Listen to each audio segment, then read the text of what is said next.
Hello and welcome to Prepare, Respond, Recover, What to Do When Disaster Strikes, New York State's Guide for Citizen Safety before, during, and after an emergency. We will begin with a short message from Governor Andrew Cuomo. You know who the first responder is? You are the first responder. You are the first responder in your own home.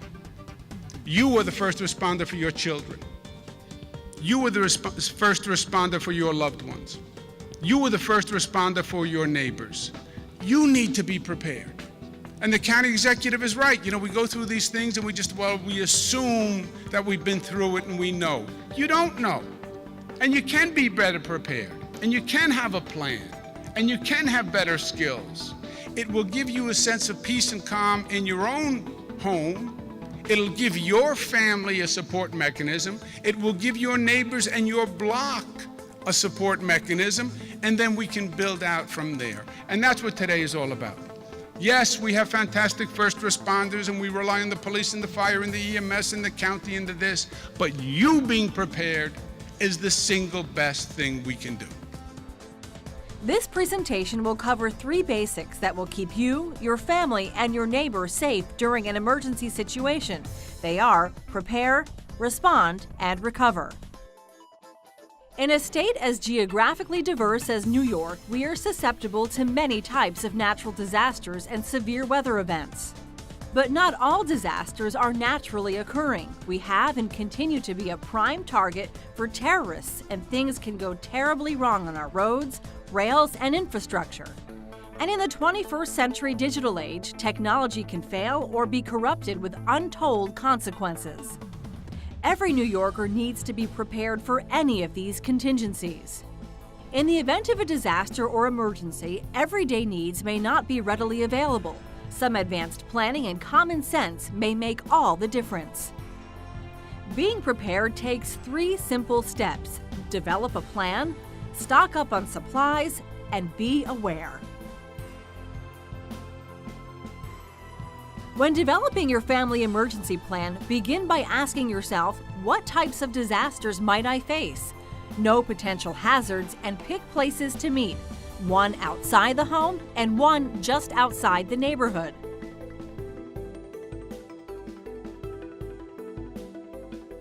Local emergency officials are tremendous resources who can help with your planning. Other resources include your local first responders and faith-based organizations, and the Salvation Army and Red Cross. All New Yorkers with a smartphone should download the state's emergency app, NY Alert. It's free, customizable, and will keep you informed as events are unfolding. The state also relies on traditional warning systems such as sirens around dams and nuclear power plants. In addition to warning sirens, local media will communicate emergency information, and NOAA weather radios broadcast only weather-related information, so it's good to have one on hand.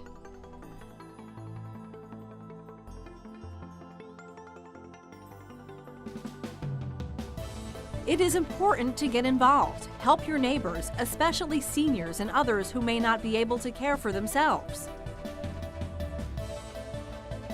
Know in advance what services and plans are in place for your child's school or daycare center, your place of employment, or your parents' or grandparents' nursing facility. You may be separated from your loved ones during a catastrophic event. Any emergency plan must include predetermined locations to assemble both in and out of your community depending on the circumstances. Make sure you have a friend or relative to be your out-of-town point of contact. Eliminate dangerous fire hazards from your home or workplace. Take common sense steps to safeguard or remove combustibles, and limit combustible or flammable liquids such as gasoline to only what you need. Install and regularly test smoke detectors and carbon monoxide detectors on each level of your home, especially near bedrooms. Remember to change the batteries whenever you set your clocks ahead or behind for daylight saving time. Home fire extinguishers can ensure a small kitchen fire does not spread and burn down the neighborhood. Ensure fire extinguishers are available and that each person in your home knows where they are located and how to use it. Know the different types of fire and what extinguishers will put them out. Always dial 911 first before attempting to extinguish a fire, and never put your personal safety on the line when trying to put out the flames. Different types of household items should be shut off in an emergency situation and deemed safe once compromised from damage or exposed to flooding. You should familiarize yourself with what utilities are in your home, their locations, and their shut-off procedures before an emergency. Know and have the proper tools to complete this task. Remember, always consult with an expert to make sure you are familiar with the procedures to safely turn off your utilities. Never turn on your gas, electric, or water connections until you have checked with local authorities or have a professional turn these items back on for you. Familiarize yourself with your homeowner's or renter's insurance. Know what is covered and what is not. Most policies, for example, do not cover flood damage. Photograph your belongings to ensure full replacement cost. In the event of a major emergency, be aware that emergency services may be stretched thin. It may take a while to restore utilities and other services we take for granted. It is important to be self-sustaining for up to 7 to 10 days. Plan in advance. When the storm is here, it may be too late.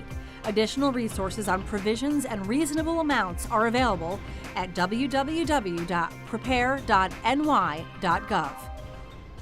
Make sure you have a standard first aid kit. Emergency blankets, sleeping bags, gloves, and a backpack for evacuations should be part of your thinking. Don't take anything for granted that is normally readily available. Without power, you will lose your ability to charge your phone or listen to the TV or radio. Local stores will run out of items quickly and may take long periods of time to replenish. Your plan should include energy bars, canned and non-perishable foods, and plenty of water. Label the expiration dates and restock them every year.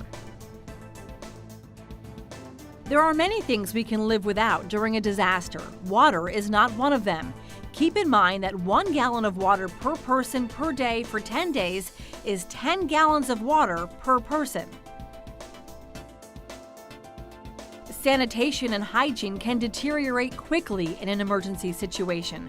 A toothbrush and toothpaste, soap, deodorant, supply of toilet paper, and garbage bags can go a long way in helping to keep you comfortable during trying times. The right tools are essential. With a possibility of no power, flashlights and extra batteries, a manual can opener, a multi-tool, and waterproof matches are among the supplies you will need. A document holder can secure your important financial and medical papers. It is also a good place to store cash, so it's on hand should banking operations be interrupted. And don't forget to customize your supplies for individual needs, including infants or young children. Don't forget your pets. Step 2. Respond. Once a disaster strikes, you are the first responder and you will be faced with 2 options: shelter in place or evacuate. If conditions support sheltering in place, please check on your neighbors and do not travel unnecessarily. If using generators and space heaters, ensure they are in a place that is properly ventilated, and of course, make sure you have a working carbon monoxide alarm. Alert your family, friends, or the authorities of your location. Shut off any utilities damaged by the event and stay away from any downed power lines. All downed wires are considered live wires. Monitor emergency radio or the local media for the latest emergency information. Sometimes the tap water from your home is not safe to drink, and local authorities will issue a boil water order. If you must use tap water, make sure you follow any boil water alerts. Use it sparingly, and remember that it's not just the water you drink, it's any water that can enter your system. To preserve the quality of your drinking water after boiling, store it in the refrigerator. Do not store in sinks or bathtubs. Do not use unboiled tap water to drink, prepare food, or even brush your teeth. Make sure you are not giving unboiled water to pets.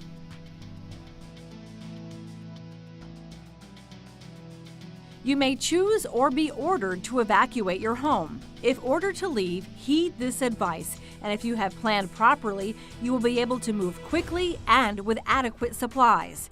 If time permits, you should move valuables, turn off your utilities, and board up windows if necessary and/or possible.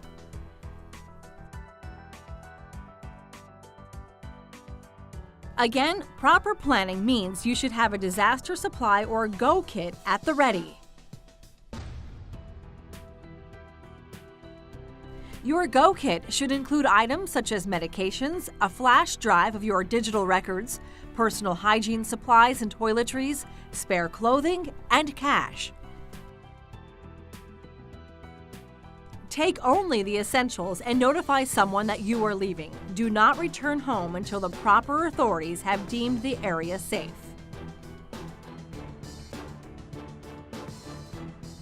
Step 3. Recover. Once you know it is safe, inform someone that you are returning and let them know when you have arrived. Check your home for obvious structural damage before entering, and if you are unsure, consult with a professional. Utilities may have to be checked by a professional, and inspect appliances before turning them back on. Local authorities will provide instructions on disposal procedures, including food, household waste, and debris. Make contact with your insurance company as soon as possible. Do not attempt to turn on any gas, electric, or water connections. Assume all downed wires are live and dangerous. Be alert and wary of fly-by-night contractors and report any scams you are aware of.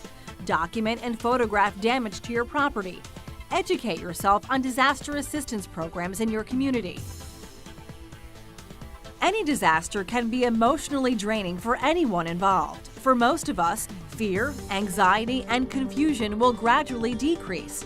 Pay attention to those around you to see if they are overly stressed during a disaster. Make sure you seek appropriate counsel if you feel overwhelmed with fear, anxiety, or confusion. This could be from a mental health counselor, the clergy, or other trained professionals. Following these guidelines can help save your life in the event of an emergency. For more information, please visit prepare.ny.gov. Thank you for watching.